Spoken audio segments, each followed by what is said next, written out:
Hello dear students, welcome back.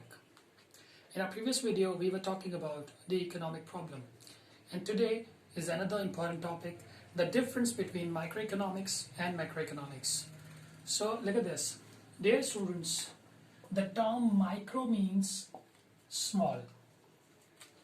The term macro means big. So when we talk about the microeconomics, it means we are talking about the small scale. Or the proper definition of microeconomics is the study of decisions taken by individual households, firms, or a segment of the economy. It means whenever the decisions taken by these sectors of the economy, like household, like individual companies or organizations, or any particular segment of the economy, that is considered as microeconomics at small level, right? And macroeconomics is the study of decisions taken by government at aggregate level, at the greater level, at the big level, right? Or national level, we can say it. So when we talk about the macroeconomics, it means we are talking about the country as a whole, or the topics which we cover in micro and macroeconomics. I'll tell you now so that you'll be able to understand the difference between both. It's quite easy, so you'll get it easily.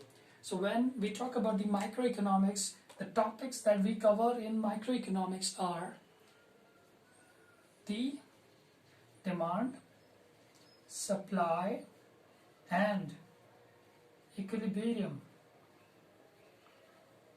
The demand of an individual, it can be individual firm, individual household, or any single individual, right? The demand of that person, firm, the supply by your individual organization, and the equilibrium. What is equilibrium? Equilibrium talks about the price level, how the prices are determined. In other terms, we also call it the theory of pricing. We also call it the theory of pricing.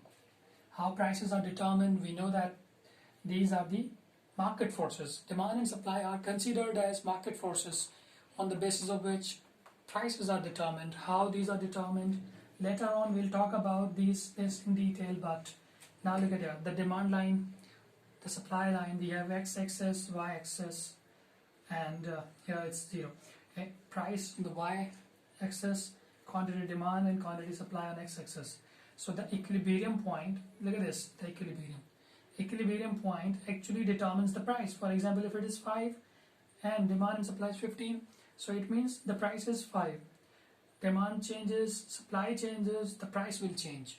So we'll talk about this point in detail, but till here you need to understand microeconomics deals with the prices of individual firms, set by individual firms, individual organizations of particular products at small level, right? The other topics that are covered in microeconomics are how consumer behaves, what are the theories of production as well, theories of production.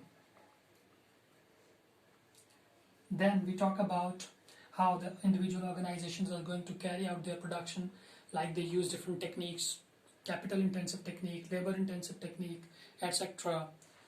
Then the costs. When they produce something, they are going to incur a cost.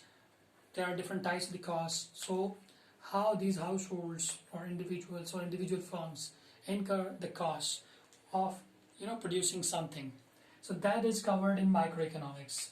Then the final, you talk about revenue generated by the organizations and the labor markets as well.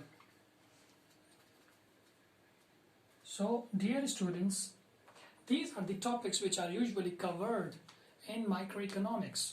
While when we talk about the macroeconomics, there are theories or the topics which are very essential at broad level. For example, theory of employment.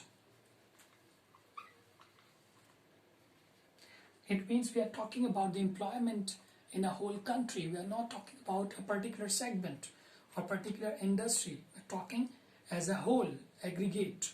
right? This is covered in macroeconomics. Or other topics which are theory of, we can say, income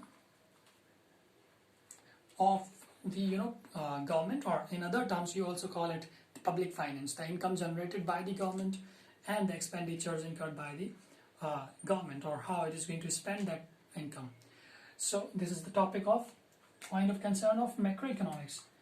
Then moving on, the very famous points like GDP, GNP, or we call it aggregate demand, aggregate supply in a whole country. So this is the topic that are covered again in macroeconomics. Similarly, money supply, theory of money supply as well.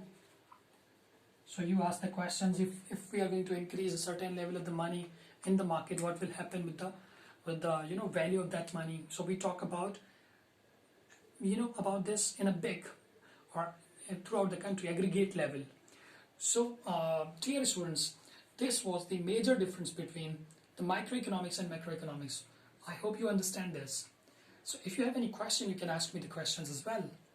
So if you like the video, you like the video, and subscribe my channel for the next or upcoming lectures. Thank you very much.